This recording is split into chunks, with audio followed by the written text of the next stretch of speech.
A ideia de limite surgiu de um mero acaso.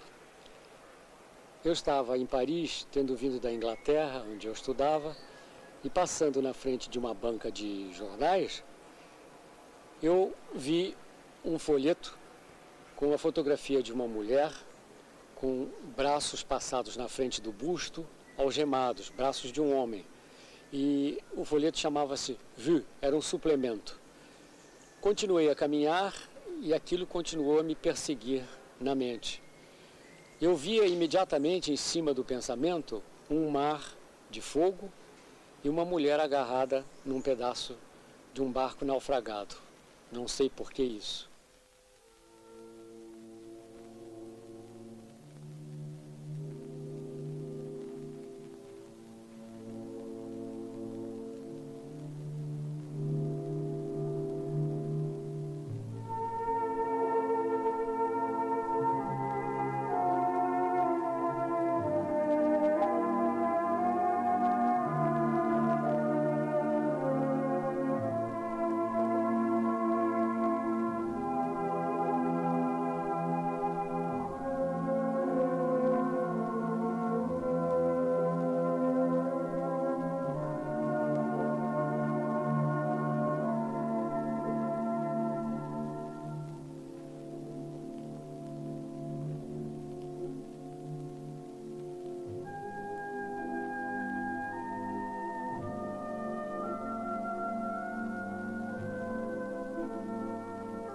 Esse brilho no mar de limite está reproduzido agora aqui e me traz tantas lembranças.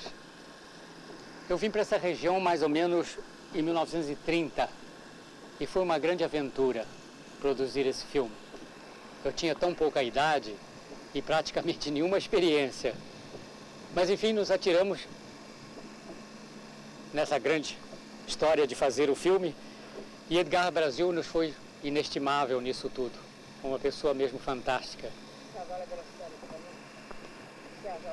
Alugamos um barco que faz lembrar um pouco o barco este aqui e nele nós filmamos todas as cenas representando Mar Alto, cenas no farol do Castelhanos e em que se filmava de cima mostrando o pequeno Calais com os 3 náufragos.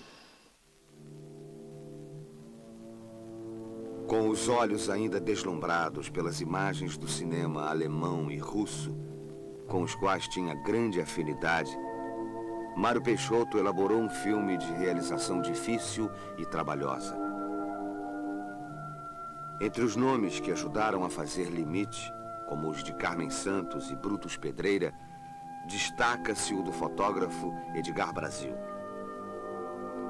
Em busca de tons e luzes que transmitissem o intimismo desesperado de Limite, Edgar Brasil foi mais que um técnico.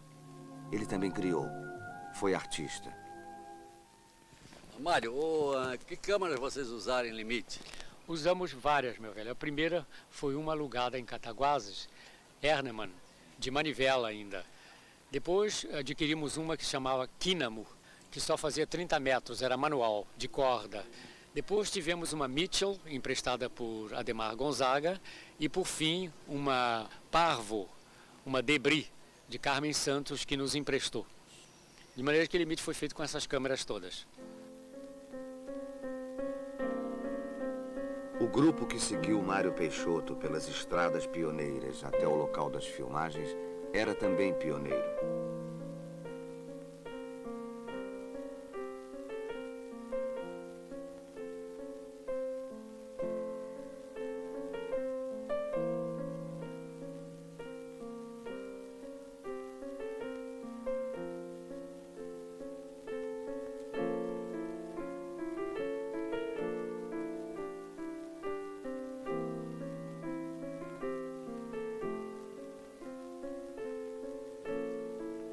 O gosto da aventura trouxe momentos de alegria e descontração.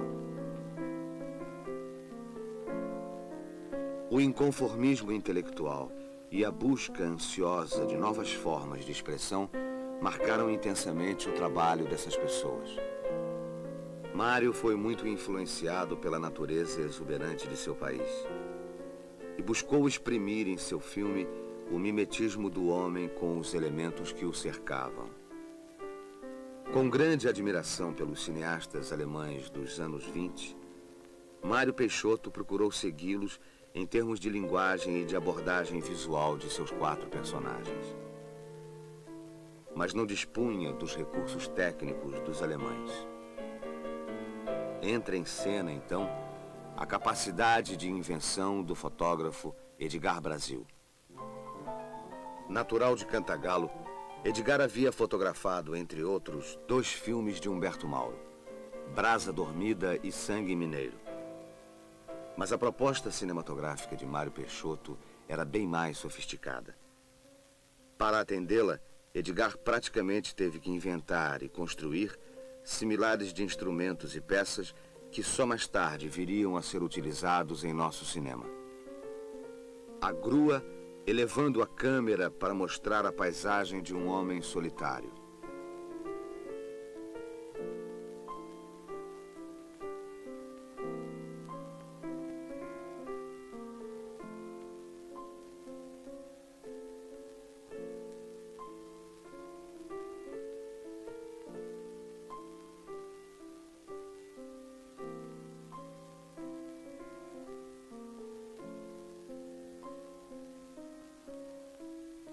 Carrinho para acompanhar o passeio de dramático lirismo de um casal de apaixonados.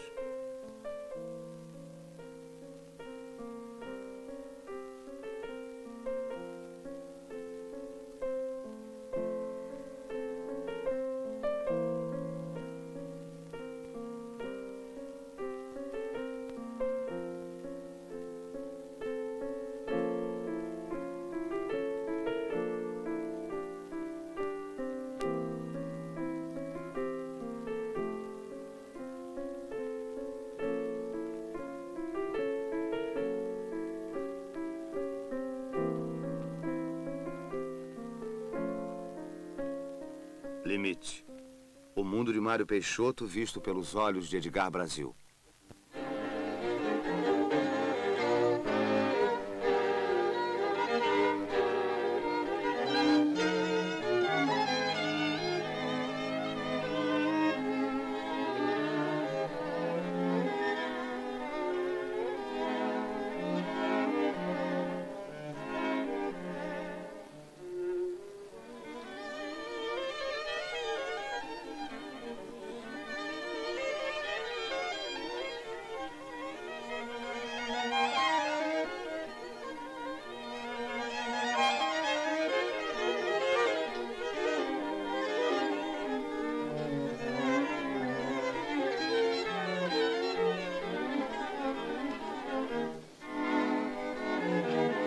Outro filme que você ainda prefere chamar de... O Sono sobre a Areia, Sono sobre que a Areia. depois passou a chamar-se Onde a Terra Acaba, não é?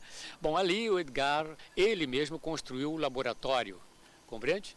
E a filtragem da água era toda criada por ele, compreende? Os encanamentos de borracha, que à noite os saguis e os macacos, que tinham muito nas matas da Marambaia, desligavam e deixavam tudo inundado, na manhã seguinte era uma trabalheira. E também as cubas que foram importadas dos Estados Unidos por Carmen Santos e que ele fazia a revelação do filme na própria noite.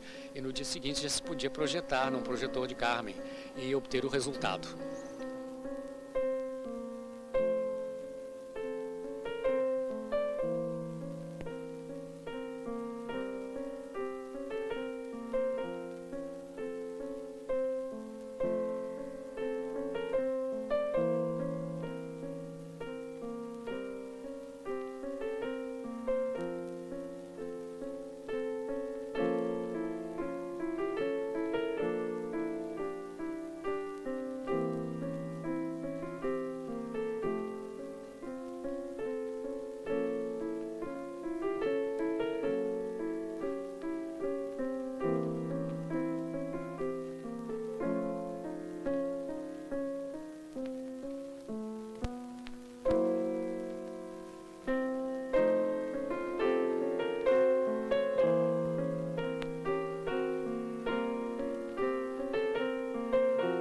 A recuperação de Limite eu devo muito a Plínio Susequinde. que conseguiu verbas com o governo e ele próprio se dedicou integral a esse trabalho. Plínio era um grande amigo meu e, por ocasião da sua morte, um fato muito estranho aconteceu.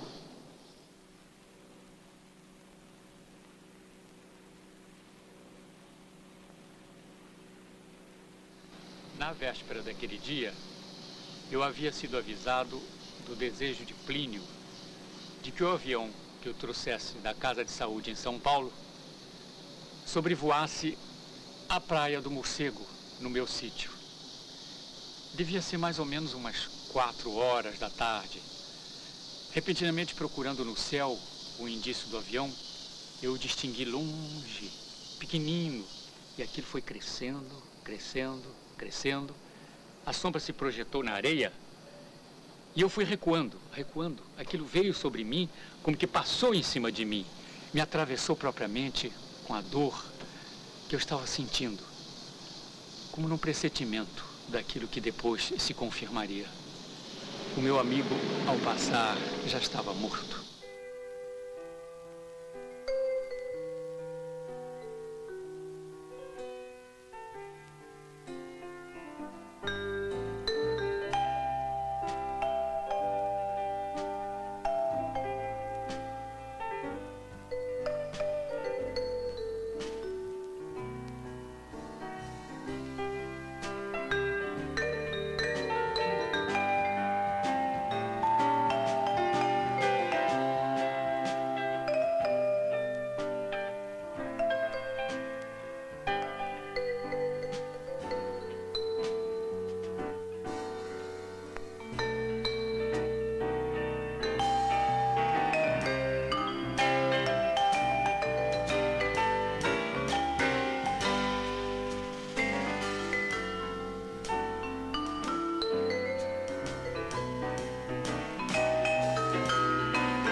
O groom do teatro aparece na frente de César, trazendo a capa.